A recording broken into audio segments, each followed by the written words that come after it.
Yes, hey guys. Today talking about a lot of things. Today I will just use both languages, English and Kinyarwanda at the same time. I don't care if you don't understand Kinyarwanda or if you don't understand English. What I'm gonna be talking today is um, is a lot of things, right? Everything that can help you. That is exactly that will be talking about. So guys, I want you to keep to ask me questions. Oh my goodness, why am I not seeing myself? Am I, bro? Hey, I must not be right. Guys, I want you to ask me questions, and those questions that I want you to ask, guys, I want you to ask me any kind of questions in English. That's why I am just here. So feel free. Yes, becoming. Tough. I know you, bro. Oh my goodness, guys! I want you to ask me, and I'm going to. Yeah, five people are already here, right, guys? Keep increasing. Remember to ask questions. Mwibuke kubaza ikibazo icyo ari cyo cyose mu cyongereza. Impamvu mba naje ni ukugira ngo mbasubize ibibazo byanyu byose. The reason why I am always here is to answer all of your questions. So today, before you ask me, I want you to say hi so that I can make sure that you are just understanding. Guys, say hi if you are here. Please, teacher, can you tell us how we can success interview exam? Yeah, exactly. That is what I was even having in my mind. So to win the interview or maybe to pass the interview, you must have, or maybe you must be remembering two things. Firstly, what is your career?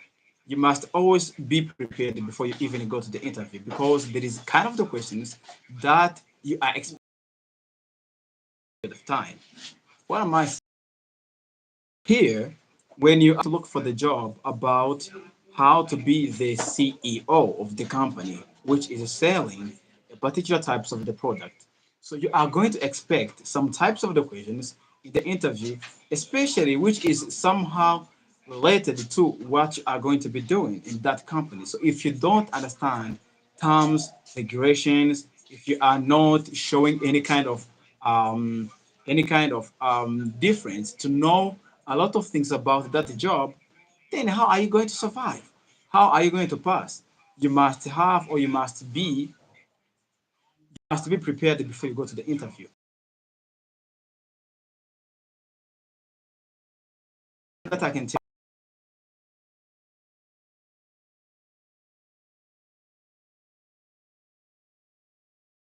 If you are going to the interview and put on something like a t-shirt, do you think that it is looking impressive? Put something which is decent and also which is somehow impressive. So that way, I think that maybe you can pass the interview. But before you just go to the interview, you also want to ask yourself, what kind of questions am I expecting to be asked? Just let us know how. Just let us know how to answer the question, which says, "Tell us about yourself." Yes, when you are describing about this question, which it says, "Tell us about yourself," they don't want to know your names only, because when they ask you, "Tell us about yourself," they are asking you to say a lot of things about you, maybe your names, how old are you, what do you do, where do you live.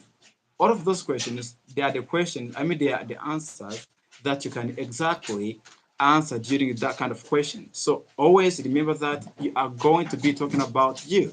You are going to be providing every single significant information that interviewers need to know, right? Yes, that's it. And I see Jonas. Hi, teacher. Hi, Jonas. How are you? I can see that there is other people who are just following me.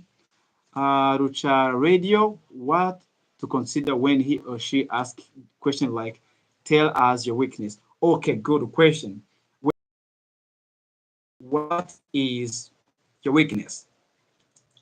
You don't have to lie here. But the only weakness that you can hide, because you are not allowed to speak everything. Imagine you are going to look for the job, and the strength that they're expecting you to have is the weakness that you have. Imagine. So there is some types of the weakness that you have to hide, and there is also some kind of the weakness that you can say. Example, you can say that maybe I am always overworking. My weakness is overworking. When I have the 5 hours to do or to work, I can even work like the 7 hours. So that is the good weakness, because that I mean that weakness, they are going to consider it as the advantage for their job.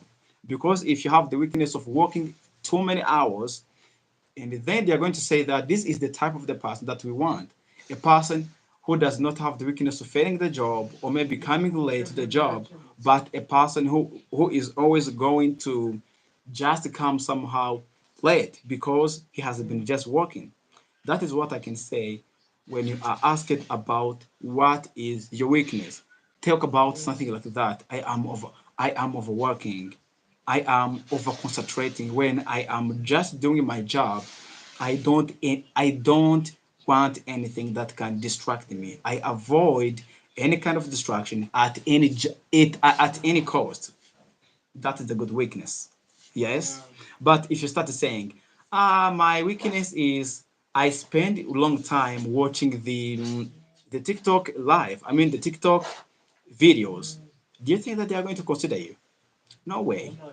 No way.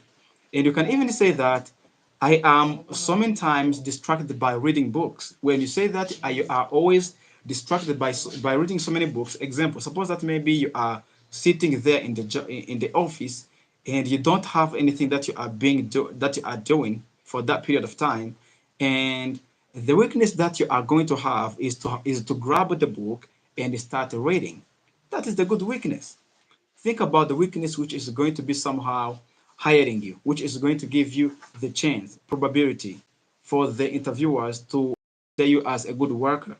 Don't say the weakness which is going to put you down or maybe which is going to disqualify you.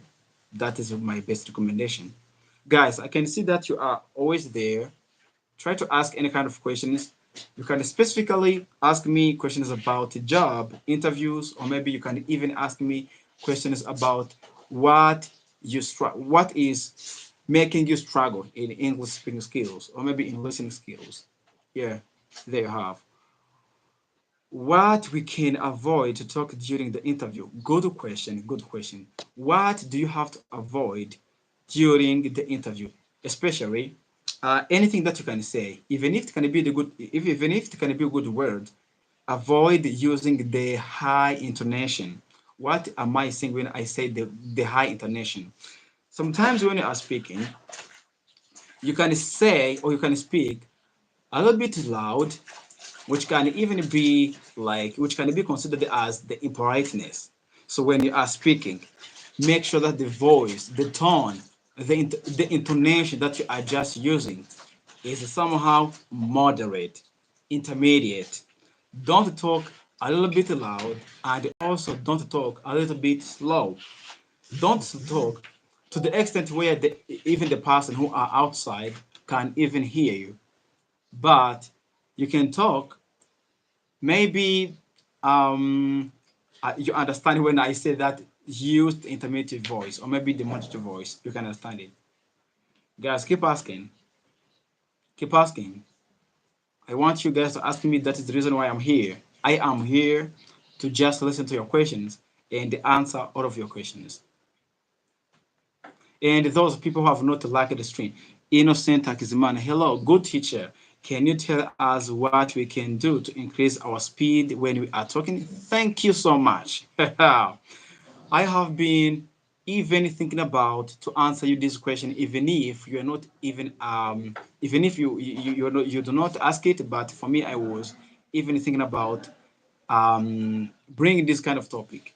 When you want to speak English a little bit loud, I mean a little bit speedy, you have to consider two things. Do you know how to speak English in a slow manner? Because if you can't speak slow, how can you be How can you be able to speak somehow speedy? There is no way. So which means that you must learn, like, guys, let me just give you the hint. Maybe you will understand, right?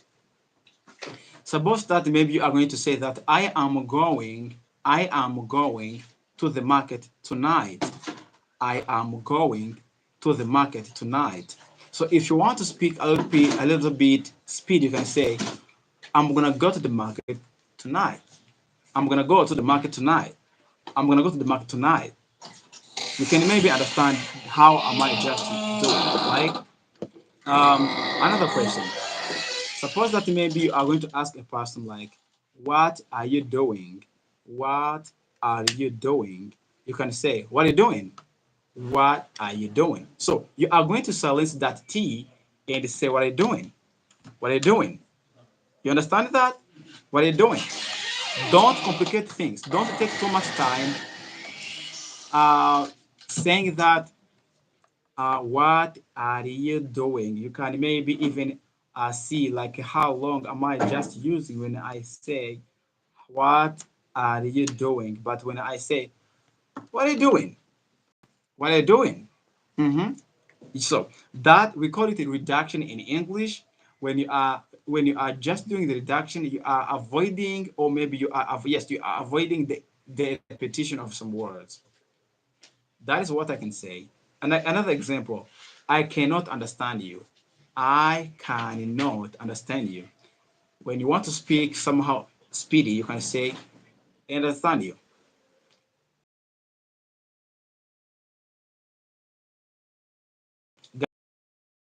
Guys, I'll be now showing you how it is written, but I can maybe think that you can know how to write it. Ain't understanding.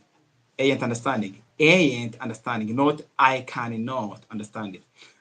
The other thing that I can guys recommend you is to use the short forms of the words. Example, when you want to say that I maybe he does not go to school. He does not go to school. You can say he doesn't. He doesn't go to school. Instead of saying that he does not go to the school, you can say he doesn't. He doesn't go to the school. He doesn't. Right? Another example. Suppose that maybe you are going also to say, maybe she could not. She could not. How can you say? You can say she couldn't. She couldn't. She couldn't. She couldn't understand. She couldn't understand. Don't say she could not. No. Use always short forms and say she couldn't. She couldn't understand. She couldn't understand. So what you are doing or what you are avoiding in that sentence, you are avoiding the repetition of the T. That T sound, you are avoiding that, and you are saying, um, I couldn't understand. So in that way, you are saying, I could not understand. So use short forms most of the times when you're going to say. Another example, no, no, no. We have understood. We have understood. How can you say it? Use short form and say we've understood. We've, not we have. We have understood. We've understood. We've understood. So you can write it by writing we, right? Put an apostrophe and write ve. We've understood. We've, not we have understood. You can even listen. You can hear that I am taking somehow a bit time to say I mean we have. You can see that there is a very big interval between two words. We have understood. But when you say we've understood, yeah, that is the good way to speak speedy if you want to speak speedy. Guys, another question. I want you to ask me another question. We've understood. Have you understood? Another example, when you are just using did not. I did not want you to get annoyed. I did not want you to get annoyed. How can you say it? You can say, I didn't want you. I didn't want you. I didn't want you. I didn't want you. Maybe you understand. I didn't want you to get annoyed. I didn't want you to get annoyed. Instead of saying I did not is not spoken English. It is written English. Distinguish between spoken English and written English. Spoken English is the English which is spoken, not English which is written. So when you are writing English, there is no problem when you say that maybe I did not understand what you were saying. But in spoken English, you can say I wasn't understanding what you were saying. I wasn't understanding what you were saying. Yeah, that's it. Where you got motivation of learning English? Good question. So motivation was intrinsic. I did not find any person to motivate me. I did not learn English because maybe somebody was motivating me, somebody was forcing me. No, it wasn't like that. And surprisingly, I have been attending my secondary courses in public schools, but because of the passion, the feelings that I have that I had on English, I said to myself that I don't want to hold myself. I don't want to give myself excuses that I can speak English because I am studying in a public school. I just gave me the good excuses. The good excuses that I have given myself is that you must right now start to learn how to speak English, right? So my motivation was intrinsic. And guys, if you don't understand what intrinsic motivation is a motivation which is internal, which is in your internal, right? The motivation which is not adapted from outside. The motivation that you have in your heart, in your mind. That is the type of motivation that I was having in my mind, in my brain. And that is the reason why I came up with loving it, dedicating my time to it, and also if even investing my money to studying English because I was paying my money to somebody else to teach me English. So when you love something, you are always willing to give everything that you can give to have it, right? If you want to have, or maybe if you want to know English, you can spend your money, you can invest your money in it, you can dedicate your time in it, you can do everything to just have it. That is what I can say.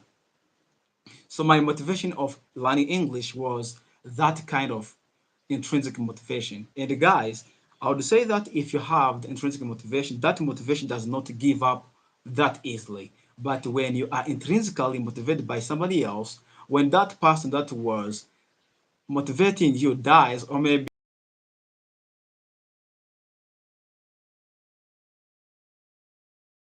and then you stop it.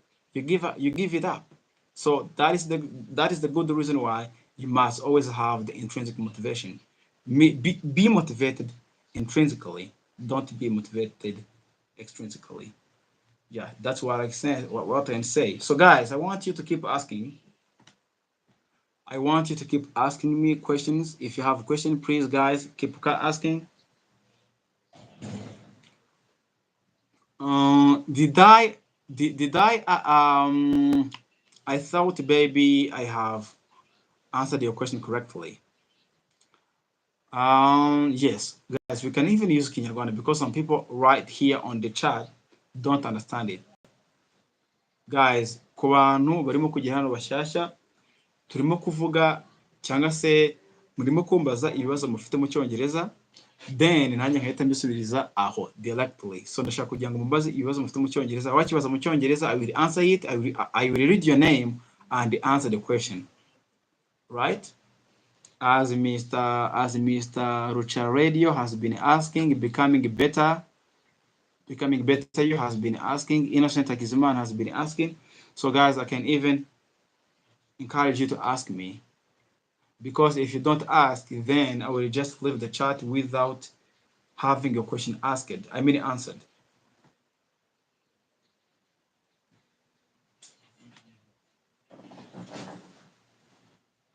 Guys, I am waiting for your questions. Guys, I have been waiting for your questions, and let me just tell you something. If you want to make the progress in English, you must always have the daily goals, weekly goals, monthly goals, and also the yearly goals. What am I saying? When I say that daily goals, I am saying that type of goals that you set every single day, and you give yourself like the task and say, uh, at the end of the 24 hours, I am going to achieve this. That is daily goal. And maybe say that at the end of the seventh day, I am going to achieve this. That is weekly goal. At the end of the 30 days, I am going to be able to speak this. That is the monthly goals. Always set the goals. Make sure that those goals that you are setting, you are trying everything to make it happen. You are trying everything possible to make it come true. If you don't dedicate your time, if you don't invest your effort, if you don't do whatever it takes for you to achieve that dream or to achieve that kind of goals that you are saying setting every single day, yes, then how are you going to become better version of yourself? No way. I always like to say that if you say that maybe every day I will just study like 20 words or maybe 10 words. Nimba urimo kwiga amagambo icumi ku munsi. If you are studying 10 words every single day, urimo gutekereza nyuma wenda urugero y'icyumweru wamaze kwiga amagambo angahe? Like what are you expecting? How many words are you expecting to have learned after the end of the week? Ubundi se urimo expecting amagambo angahe kuba warayize mu cyumweru kimwe? Cyangwa se urugero mu kwezi kumwe? How many words are you expecting? How many sentences are you expecting to be able to make or to construct at the end of the week or maybe at the end of the month? Guys, think twice, think out of the box, get out of your comfort zone, and always strive to do and to learn new things every single day. Guys, hanyuma rero kadushifting mu kinyarwanda kugira ngo n'abanyarwanda cyangwa se n'abantu bumva ururimi rw'ikinyarwanda biyumvemo sibyo cyangwa se bisange. Ndashaka kugira ngo mubaze ibibazo mufite bitandukanye mu cyongereza. Ikibazo cyose mufite, I will answer that question directly. Ikibazo cyose mufite mukimbaze, that is the reason why I'm here. If you don't ask us questions, how am I supposed to answer that? How am I supposed to know it?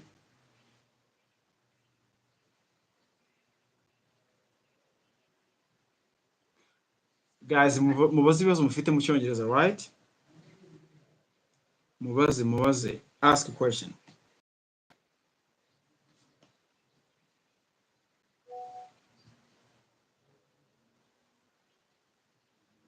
Bro, somebody is calling you. Guys, you don't want to ask your question. I am here to be asked by you. If you ask me any kind of question, then I'm going to answer that. But if you don't ask questions, then I'm not going to answer those questions. Ndagira mumbaza sibyo? Ni mumbaza ndabasubiza. Mumbaza ikibazo icyo ari cyo cyose kibaho mufite mu cyongereza. Yaba ikibazo kijyanye n'imivugire ese ni gute wenda nakwimprovinga mu mivugire. Ikintu kibazo cyiza abantu bambaza. Ndashaka kugira ngo rero mumbaze nimutambaza mu kanya ngiye kugenda kandi utekereza neza yuko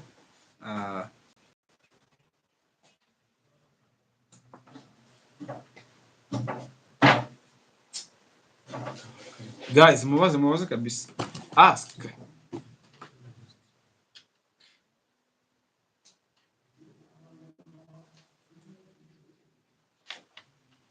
Guys, ko mutabaza?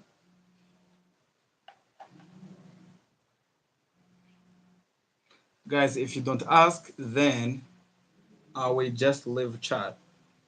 I will leave chat. Okay, give W's to the chat. W's to the chat.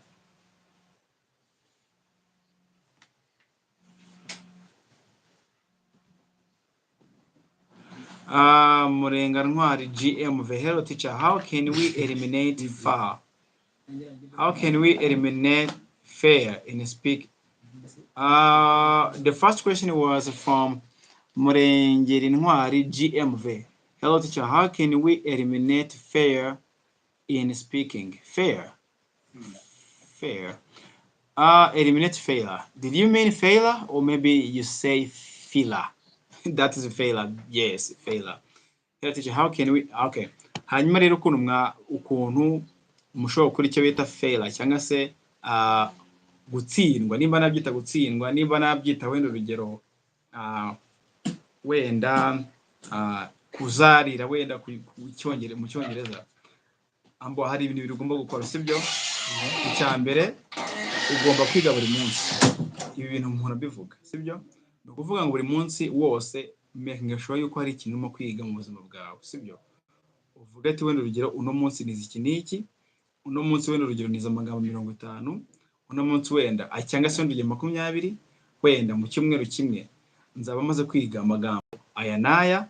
Hanyuma y'amagambo urimo kwiga ugerageze ibishoboka byose ugende uyasubiramo sibyo. Wayisubiramo kuri WhatsApp, wenda uganiriza abashuti bawe, wayavuga mu cyongereza ukifata ka video. Ibyo byose iyo practice urimo gukora cyangwa se iyo ntambwe urimo gutera byagufasha kuba wakwavoidinga cyangwa se ukakora icyo bita elimination of the failure in your speaking English.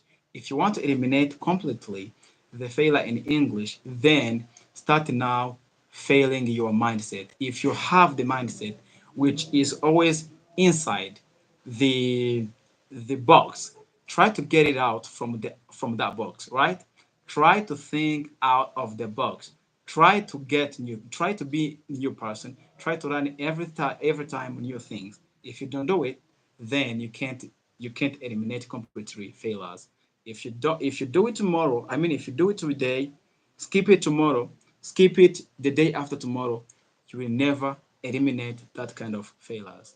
Ikibazo cya Irakoze M Fabrice kirabaza ngo hello teacher, hello our teacher, you can tell us how we can speak very well English language without a pause. Yes, of course. Exactly. Before I even dive in this question, what is exactly causing you to have the pauses in English? Firstly, because of not having the enough number of the grammars. Maybe suppose that maybe you're going to say that I am going to yawn kwayura. Abantu wenda mutazi kwayura cyangwa se abantu batazi ijambo kwera mu cyongereza icyo risobanura. Ibaze nk'ubu n'urugero uramutse ugiye kubwira nk'abantu wenda uri muri presentation cyangwa se waganaga n'umuntu, umuntu akubajije ati wenda urugero cyangwa se wenda urugero ushatse kubabwira ngo ntarimo kwayura, utazi ijambo kwayura kari yawn, wabivuga gute? You can put pause and your speech can be somehow boring and people can get bored to listening to your speech. So make sure that you have enough number of the vocabularies and also try to practice every single day. By that way, you are going to get rid of any kind of hesitation in speaking, any kind of hesitation in pause. Remove the pauses by learning everything new every single day and also making the practice every single day. Hey teacher, how do we educate? Hey teacher, do you know where to use have or has? Thanks. Yes, I know it. Yes. Ubundi iyi ni verb to have baba barimo conjugating mu cyo bita present simple sibyo. Muri present simple rero umuntu ababeshye yuko ari ibintu biba ari ibintu ngo bya none irabatuburiye. Ni ukuvuga ngo iyo urimo conjugating icyo bita verb to have ukagera kuri I, exactly bisanzwe avuga ati I have, ufite, you have, ufite, she has, he has and it has. Ni ngo we have tuyifasha, I mean kuri have tuyifashisha kuri I njyewe, you wowe, hanyuma she, he and is tukifashisha icyo bita has. Then we, you and they tukabyifasha tuvuga icyo bita tukabyifasha tunanubwo dukoresha icyo bita have. Twavuga ati I have, you have, she has, he has, it has, we have, you have, they have. Aho niho dukoresha icyo bita we have and they have. Ikindi kandi mu gihe cyose murimo kuvuga icyongereza irinde gukora rino kosa ryo kuvuga ati she have. Iryo kosa no rikora mana yanjye ndamutse njye mfite n'inkoni nahita nagukubita rwose. Iryo kosa ubundi ugomba kuryavoidinga, wakora andi makosa ariko iryo kosa ntuzigere urikora n'umunsi n'umwe. Hanyuma ikibazo cya Jokeri kirabaza ngo ariko nagisomye. Patrick niyo gusubiza yavuze ngo hi Patrick, how are you and how are you doing? Pacific Kwiza nawe kubaza ngo salute teacher, which app can we use in conversation in absence of people? Yes, good questions. The first application, I can even test it right here. Application wambere wakoresha niyo bita ChatGPT.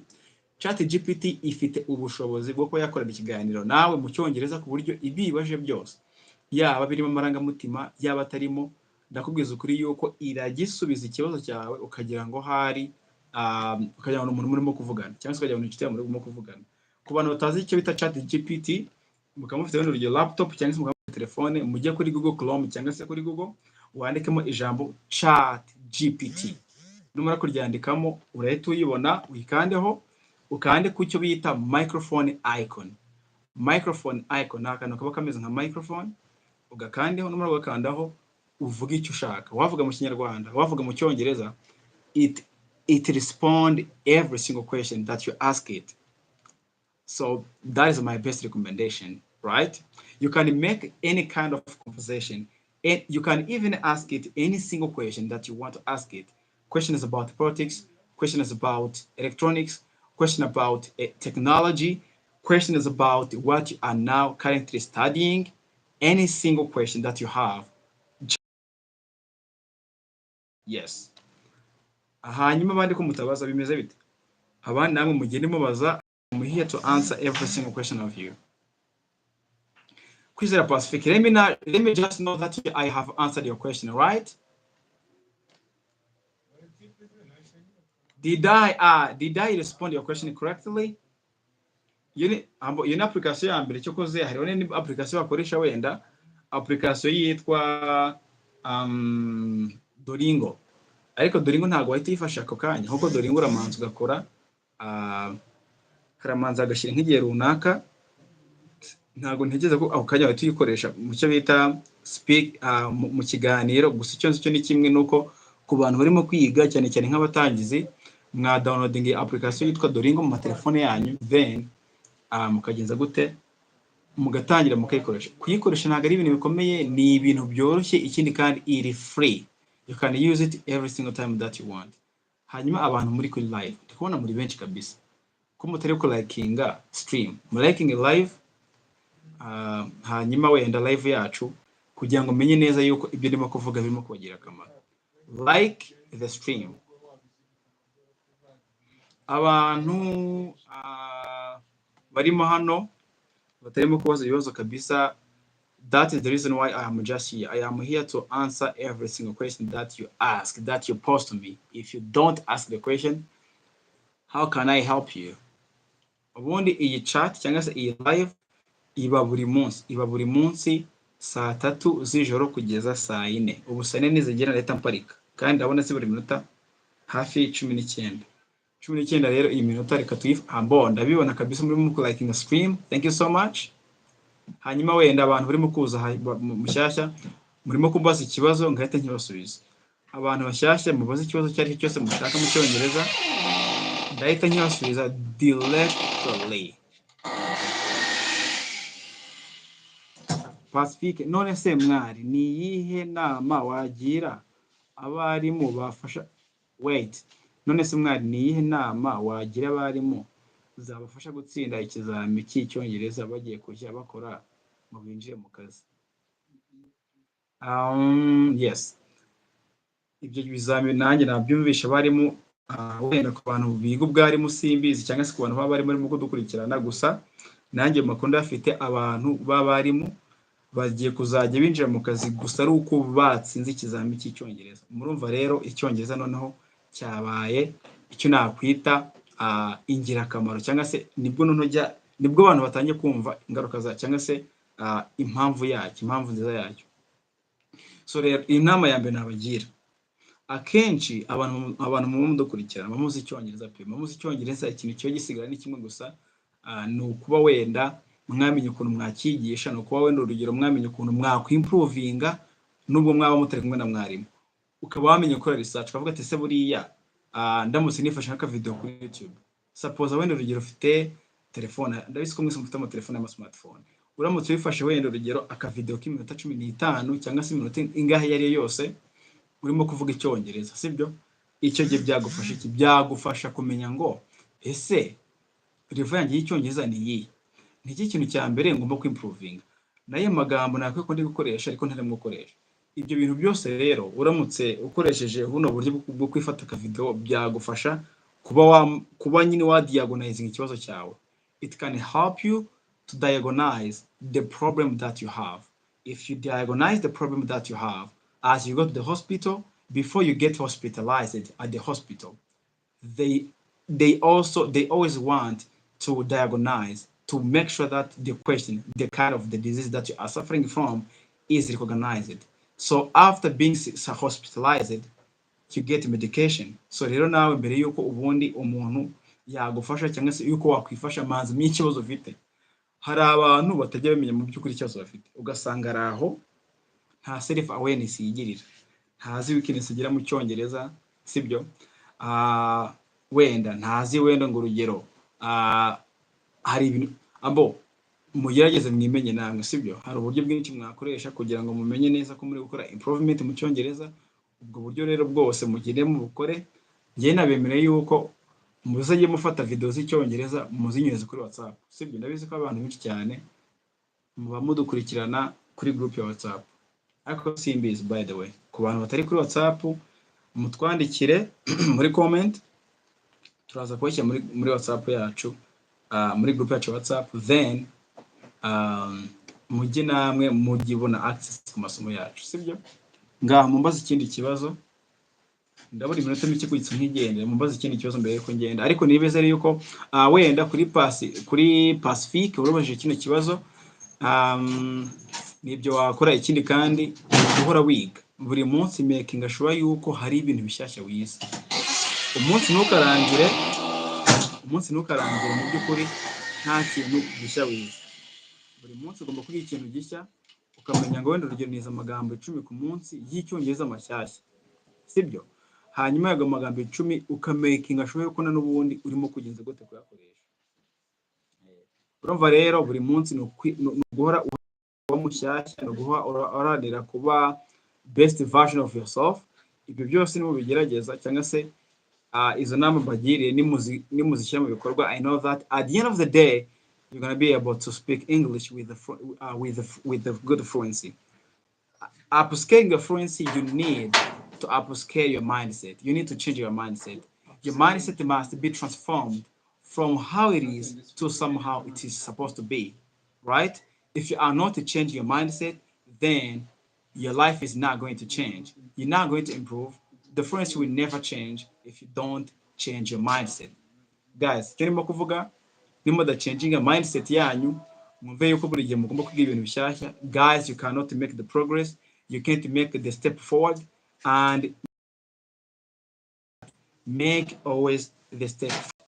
Even if you fall going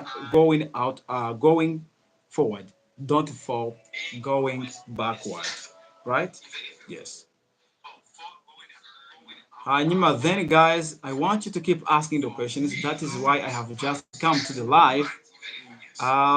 If you don't, I am going to leave the live.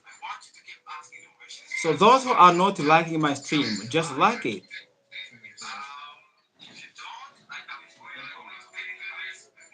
Ndayisenga Jibo turabajije ngo none se ubwo ngewe wamfasha iki ko kuvuga bikunda kungora kandi kwandika mbona byinshi byo kwandika.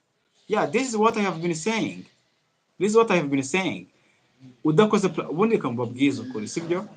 Ikintu cyose yaba mu myandikire, yaba mu myumvire, yaba mu gusoma, sibyo? Yaba mu kwandika, sibyo?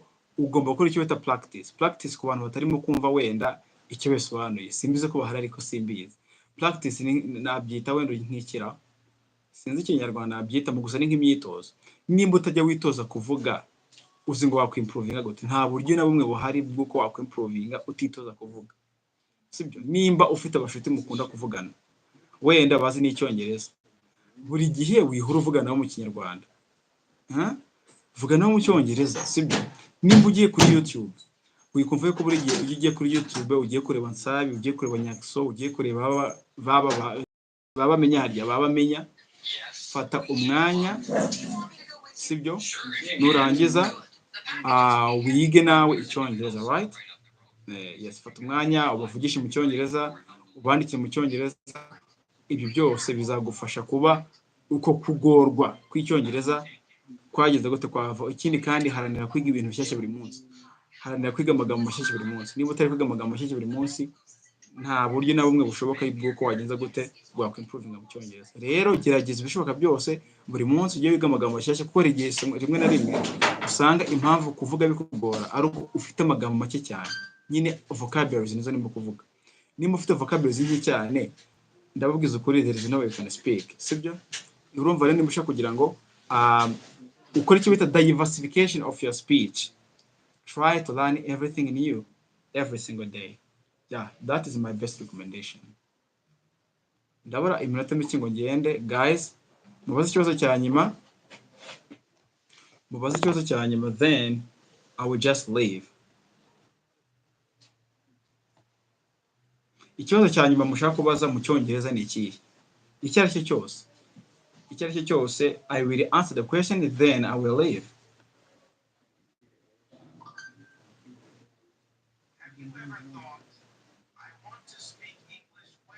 Guys, you are supposed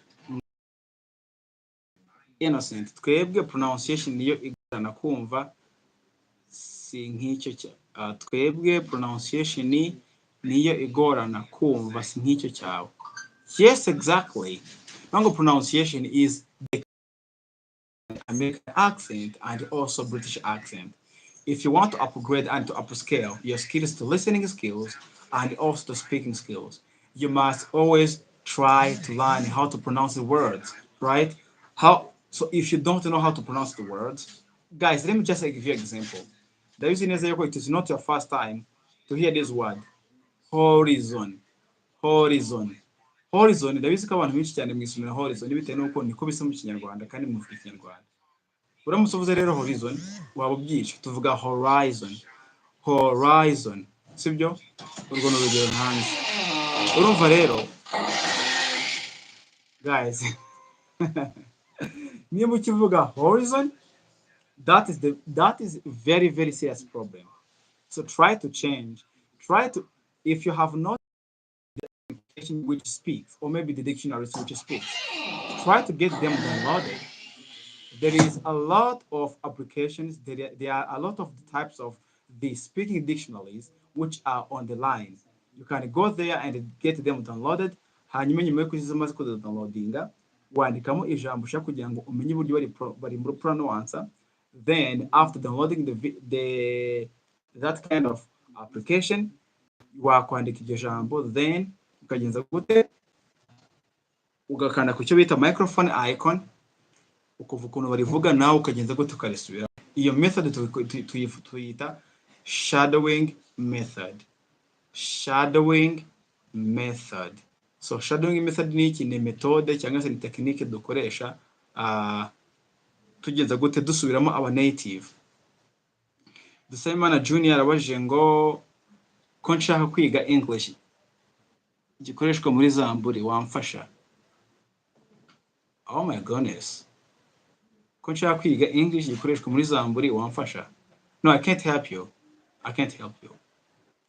I am just willing to help the people to learn English, but English which is used in Zamburi, what even is Zamburi? I don't understand. Can you please try to make yourself clear?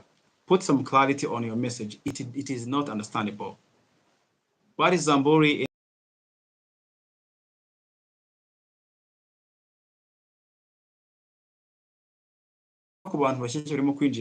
I am leaving today. I am leaving tonight because my time online is now over.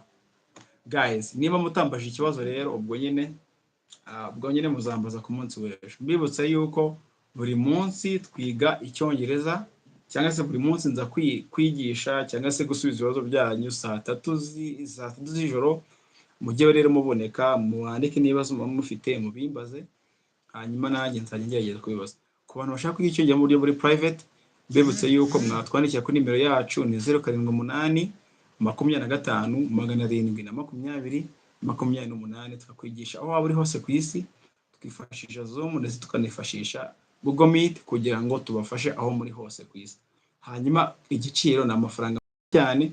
Ikintu mwe mwakora ku bantu mutajya muri video zacu, genda ujya kuri video yanjye yari yose kuri YouTube, haba hariho number of my phone, then ask or maybe call or maybe text us, then we can start learning or we can start studying regardless of the global location that you are currently living now. Either you are maybe in the United States, you are in Canada, you are in Rwanda, I don't care. I can help you wherever you are, right? So guys, this is my time to end the chat. Serine muhawe n'Imana, dusubiriremo iyo number. My number is 078 078 25 720 28. Hanyuma ku bantu batuva icyongereza niba bahari simbizi, reka nyivuge mu cyongereza. That is 078 25 720 28. 078 25 720 and 28. Jokier, good night, sir. Good night as well. Thank you so much for sticking around on my chat. I want you guys, if you have not subscribed, subscribe to my channel. And also, if you don't share my videos to some of your friends who are willing to learn English, stop now sharing my videos. Maybe as you have been helped, you can even help your guys or maybe your friends around the world. Thank you so much for sticking around. See ya.